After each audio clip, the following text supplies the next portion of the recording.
Hey there, and welcome into another episode of A for Effort, coming to you with another quality movie review. I'm your host, Matt, and as always, we like to start off giving thanks to our unofficial sponsor of the podcast, MoviePass. $9.95 a month gets you one movie a day at local cinemas in your area. Check MoviePass.com for theater listings. On today's episode, we're going to break down Dwayne Johnson's newest film, Rampage. I have to admit right off the top, I wasn't the biggest fan of this movie. It is directed by Brad Peyton, and this is the third time that Dwayne Johnson and Brad Peyton have teamed. Journey to the Center of the Earth 2, San Andreas, and now this. Like I said, it's not one of my favorites. I think The Rock can do better. I think The Rock has done better. The movie also stars Naomi Harris, Malin Ackerman, Jake Lacy, Jeffrey Dean Morgan, and Joe Manganiello. I can't fully describe to you how much I didn't like this movie without going into spoilers. So right off the top, this is going to be a spoiler-filled review so that I can tell you just exactly why I didn't like this movie. I'm going to start off by saying that it's not that Dwayne Johnson is a bad actor. I love him. I think he's a great actor. I think that he needs to be more selective with the movies that he chooses to do. He is a huge movie star now. He has global pull. He's a draw. Everybody wants to watch movies that The Rock is in. I think what he needs to do now is tone it back. Choose movies rather than just do every movie. The man has 3, maybe 4 movies and a TV show every year, and I feel like that's just too much. You're flooding the market with Dwayne Johnson, and I feel like it's too much. People love you. Tone it back. Come out with 1 movie a year, maybe 2, not 3, not 4. Tone it back. Allow yourself to be valued. I think the biggest thing for him that could really change the outlook on Dwayne Johnson is just being more selective of the roles he takes. This movie is based on a video game. It's based off the video game by the same title, and it's vaguely faithful to its source material. The concept of the video game is super basic in that 3 human characters are turned into these big, ravaging monsters. A gorilla, a wolf, and an alligator. In this movie, they don't do that. They don't turn humans into these creatures. They just create these creatures by mistake. There's a company in the movie called Energyne who creates Project Rampage. It was a failed genetic editing project that was supposed to help cure cancers and genetic diseases, but instead the government banned the science on it because it was becoming weaponized. And so one company, Energyne, like I said, was doing some tests on it in space as far away from Earth as possible to continue their work. And while on this space station, a giant rat breaks free and destroys the space station, and 3 samples blast back to Earth, and this is where our main character, George, the white gorilla, gets in contact. The wolf gets in contact, and the alligator eats the serum. The action was great, but it was few and far between. There was a great scene where the company Energyne, it's run by the Widens, who are Malin Ackerman and Jake Lacy's characters. They realized that Project Rampage has created these monsters, and they're like, let's go get one of them. Let's go get whichever one we can get our hands on. So they go after the wolf. What they don't know is that it's huge. And so they send in Joe Manganiello's character, Burke, to go kill it and bring back the sample so they can use the blood to create more serum. When he gets there, however, the wolf starts attacking them. And it was a great scene. And this is where I had to make the review a spoiler, because it was just a waste. Joe Manganiello is wasted in this movie. He's in it for a total of like 6 minutes. He plays a military guy. Why have that could be anybody. You could pick any no-name actor to be your military guy for 6 minutes. You put Joe Manganiello, who is a pretty recognizable star at this point, in a movie for a whopping 6 minutes. You could have put anybody in there, and then you could have used that money that you paid Joe Manganiello to put towards some better CG. Listen, the creature designs were absolutely wonderful. They looked great.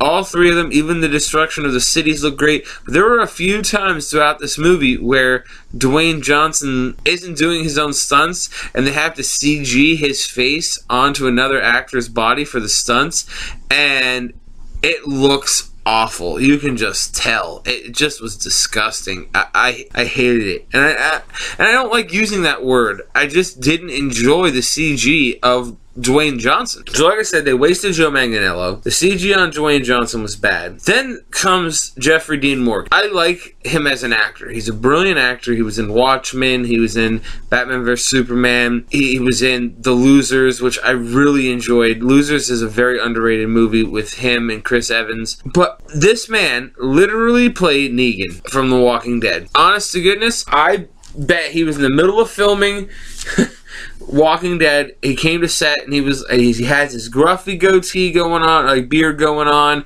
He probably walked on set one day and was like, "Hey, I see this character that you got me here for, Agent Russell. How do you want me to play this?" And the guy was like, "Just be Negan." And that's exactly what it was. He had a southern drawl. He was cocky. He was brash. It was garbage. Like, I didn't understand. Like, he was like, I liked the actor and I liked the portrayal of the character in the movie because he ends up being a good guy. He starts off the movie kind of an asshole and then finishes the movie helping out our protagonists, Dwayne Johnson and Naomi Harris. But it was just wasted, like, because he just played Negan in a suit. It just was too much. It was just not, it just didn't work for me. And Dwayne Johnson, as much as I love him, like I said, he's got to do other stuff.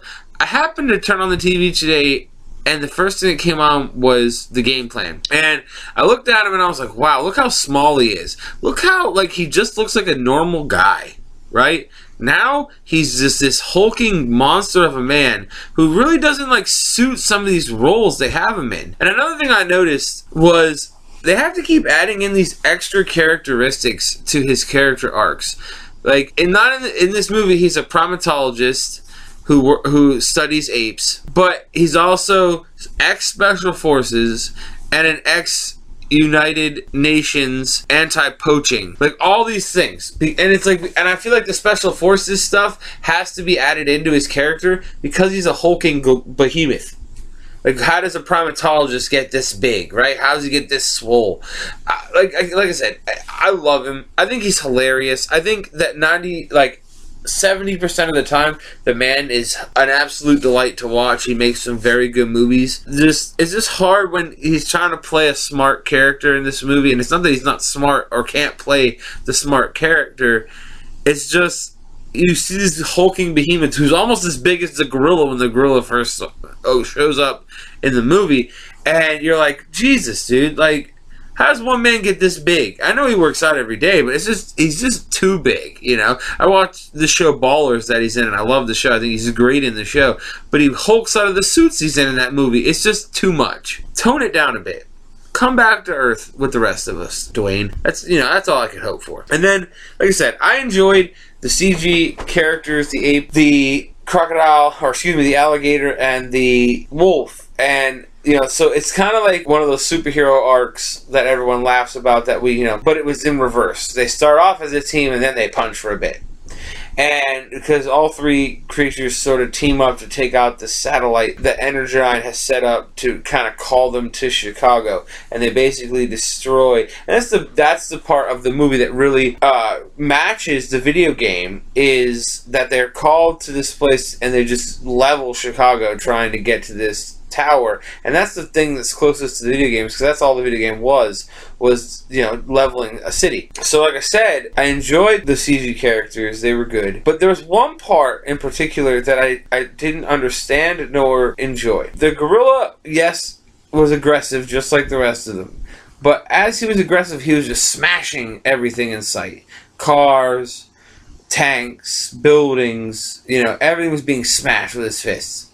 The wolf and the alligator, however, were eating things along the way. They were chomping through helicopters and chomping through buildings and eating. You can see them like eating people, right? At one point, they're up on the roof and they're trying to figure out how to get the antidote to George, the gorilla. They stuff the antidote into the villain's purse and then make George eat her. At no point in the movie, unless I'm wrong, unless I missed it, George never once ate someone, but he ate her. Maybe I'm wrong. Maybe he did eat somebody, and if I'm wrong, I'd like someone to tell me, because I thought for sure that she didn't get eaten. Not only that, but it was weird how the final scene with this villain, Malin Ackerman's character, played out, because she comes out onto the roof with a coat draped over her shoulders like she's some kind of gangster, right? She's holding a gun.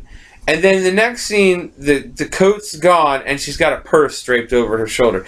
At no point in the previous 5 minutes while they're arguing on the rooftop did she have a purse on her arm. She had no purse. It was a jacket draped over her shoulders. Then the jacket goes away, and now there's a purse.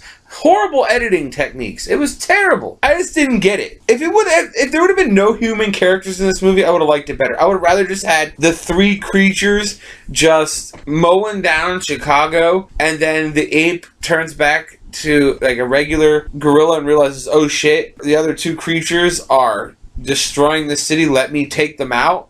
I would have preferred that. Just no talking, just these 3 creatures.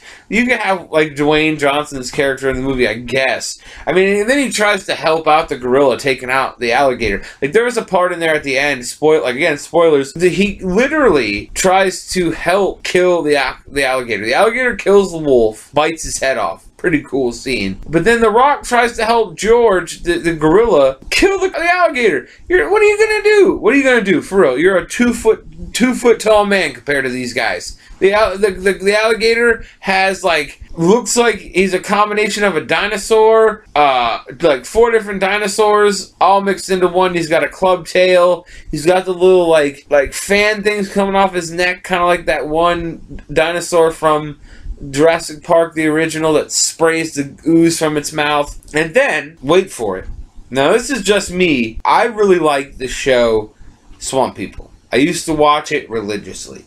And I know from Swamp People that an alligator can only be killed in one spot. Directly above the head. Right in the center spot, right in the brain. That's it. Boom. One spot. That's it. It's impenetrable skin.